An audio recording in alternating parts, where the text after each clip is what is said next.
Aabot ko lang sana itong mga to. Ito, favorite cake mo.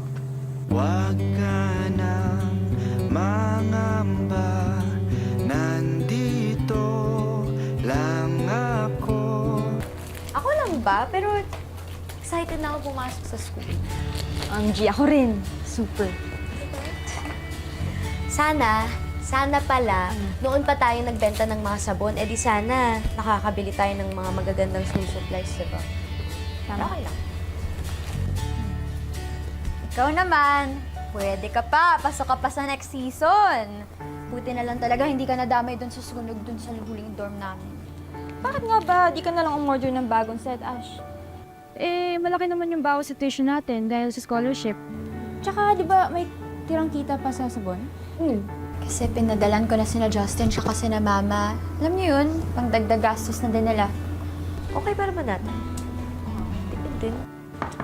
Sino yan? Busy kayo? Uy, baka makita pa ni Miss Chinchin dito. Aabot ko lang sana itong mga to. Ito, favorite cake mo.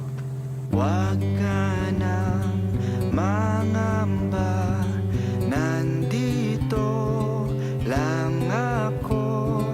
Di mo Talaga? Salamat ha!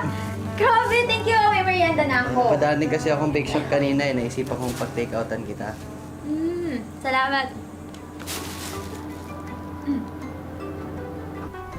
Ay, syempre, Zep and DV. Meron din akong dala para sa inyo. Kala ko. May... Isa lang nakikita mo dito eh. Syempre, di kayo mawawala sa isip ko. O, diba? Willing naman ako mag-share. Di ba?